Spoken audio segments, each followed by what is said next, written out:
When asked about the richest country on earth, most people would say the UK, USA or Russia, or any other country with high standards of living as is shown in the movies, or any other country. But when they look at Google, they find that Ireland is one of the richest countries in the world.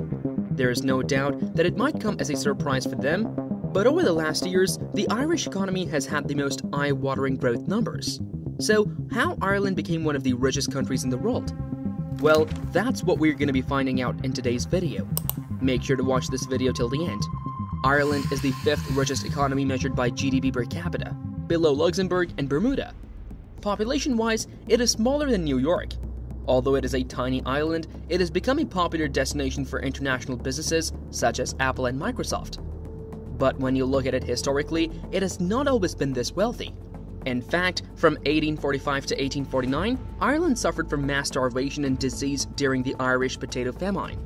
More than 1 million people died of the famine, and more than 1 million fled the country. It significantly declined the population. This is why more Irish live in the US and overseas than in Ireland. But the question is, how did this tiny nation like Ireland transition from starvation to riches in the last 3 decades? Prior to becoming an independent country in 1922, Ireland was part of the British Empire, where Irish people were treated as second-class citizens. During the Great Depression, Irish people saw what free market economies like the United States were going through when Ireland gained independence from Britain in 1922. However, communist economies such as the Soviet Union experienced rapid industrial development. Apparently, the new Irish administration believes protectionist policies will be in their best interest. Therefore, Ireland started nationalizing and monopolizing its corporations. Additionally, the country banned most foreign investment and trade. As a result, Ireland imposed high tariffs on all imported goods in order to discourage imports from other countries. Apparently, the goal of this policy was to make Ireland a self-sufficient economy. The decision was a mistake because short-term protectionism may work. However, it can be devastating to the nation's economy in the long run. It is possible for protectionism to be effective in countries with a large population and abundant natural resources. But in countries like Ireland, which did not have both of them, eventually the Irish government realized that protectionist policies seldom work. With the goal of improving economic growth, the Irish government began encouraging foreign investment and lifting trade barriers in 1957. As a result of this, nationalized corporations were transformed into private companies so that they could compete in the private market and be more efficient. In order to attract multinational companies, the Irish government established a free economic zone outside Shannon Airport. Due to these economic policies, many international companies started setting up their European headquarters in Ireland. As an example, Apple established its headquarters in Ireland in 1980. However, none of these things improved the lives of Irish citizens, because companies merely set up offices in Ireland with some accountants instead of creating jobs. For tax reasons, they transfer their earnings to Ireland. Nevertheless, the one thing that improved their lives was when Ireland joined the European Union in 1973, which aided its economic growth. As time passed, however, things worsened again. In the 70s, the oil crisis worsened Ireland's economic situation, with unlimited government spending and a tax rate that reached as high as 50%. Ireland's economic crisis deteriorated further when unemployment reached 17% in 1987, and Irish people once again started migrating abroad for work. So, to solve these economic difficulties, the Irish government started a program called the Talit Strategy. In this program, all the political parties presented their economic reforms to solve the crisis.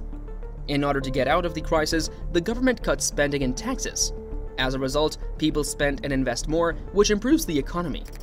As a result of these expansionary policies, Ireland's economy has forever changed. Due to Ireland's low tax rates, companies were coming here. However, the Irish government did not want multinational companies to set up their tax offices with few accountants. It wanted them to hire Irish people to improve Irish living standards. In the 80s, the Irish government asked, what are the obstacles foreign businesses face in hiring Irish workers? The reason for this was the labor legislation, which was so strict that corporations had difficulty hiring and terminating Irish employees. For this reason, the Irish government began liberalizing its labor laws and other policies to make it easier for businesses to hire. The policies soon showed results, with businesses employing Irish people and the economy improving. Many people called Ireland the Celtic Tiger during the 1990s and early 2000s due to its enormous growth. In fact, from 1995 to 2000, Ireland's economy grew at a consistent rate of 9 or 10%. During that time, it outpaced all other economies. Surprisingly, in 1980, corporate tax rates were 50%, one of the highest in the world. But in the early 2000s, corporate tax rates were just 12.5%, one of the lowest in the world. The reduction in the tax rate encouraged many foreign businesses to settle in Ireland. Due to low taxes and low ECB interest rates, many Irish people were starting businesses that fueled the country's economic growth. However, things got serious in 2008 due to its interconnection with Europe and the United States. Ireland's economy was particularly affected by the global financial crisis of 2008. In Ireland, the financial crisis of 2008 was caused by the property bubble fueled by excessive lending by banks to consumers with low incomes. Banks thought property prices wouldn't go down much, so they held property as collateral. It didn't take long for the unexpected to happen, and property prices dropped 12.4% in 2008. During 2009, house prices fell by 18.6%. In big cities like Dublin, they were down 56%. As of January 2009, 326,000 people were living on unemployment benefits. It was the highest level since 1967. In addition, unemployment jumped from 6.5% in July 2008 to 14.8% in July 2012. So, to prevent financial institutions from falling, which would worsen the economy further, the Irish government sought help from the IMF and European Union. The rescue deal included $22.5 billion from the IMF, $22.5 billion from the European Union, and $17.5 billion from the Irish government. And as soon as the Irish economy recovered from the crisis in 2012, it started growing in 2013. However, it all came at a cost, with the government shutting down 41 government institutions and cutting civil servant salaries by 14% to pay back loans. Ireland quickly recovered from the crisis, and economic growth came back in the economy. In 2015, Ireland reported a 25% growth rate. This alarms economists like Paul Krugman, who started investigating the real reasons for these huge growth numbers. Even China can't achieve 25% growth in a year, and many economists realize this is a myth. Krugman called this incident Leprechaun Economics. This growth rate was really caused by multinational companies like Apple and Microsoft, who were moving their profits to Ireland to avoid taxes. These are some instances when statistics do not reflect reality, such as this one. But according to IMF, 60% of Irish foreign direct investment is held in bank accounts.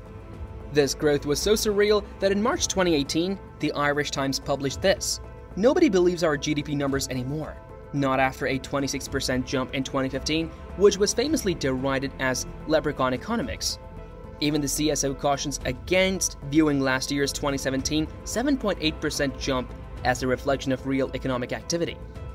As a result, Ireland uses a variety of metrics to track its economic growth, because classical economic metrics like GDP growth rate don't always reflect reality. You see, over the years, many multinational companies have taken advantage of Ireland's low taxes to create tax schemes, where they pay little or no taxes. But it had to change as Ireland is starting to increase its corporate tax rates from 12.5% to 15%. That makes people wonder if there is a slowdown in economic growth and international companies leave Ireland. Well, probably not. You see, attracting multinational companies is not as simple as lowering taxes. It took decades for these companies to invest hundreds of billions in Ireland to build the right infrastructure. So, this makes it difficult for companies to find alternatives to Ireland. Plus, nobody knows Ireland is a powerhouse when it comes to airlines. Several multinational aircraft leasing companies operate in Ireland. In fact, Ireland manages nearly 22% of the fleet of aircraft worldwide, and a 40% share of the global fleet of leased aircraft. On top of that, it's one of the biggest exporters of pharmaceuticals, medical devices, and software. Today, the Irish economy is diversified, and even in the COVID crisis, it kept growing. The Irish economy went from being poor and third world to being highly advanced. Because of its stable economy and politics, Ireland became a European headquarters for international corporations. That's why people want to live here so badly. So, do you want to live in Ireland? Tell us in the comments. And that's it for today's video. Make sure to give this video a thumbs up and subscribe to the channel for more such videos like this. Don't forget to press the bell icon to get notified when we upload a new video. We'll see you guys in the next one. Until then, peace.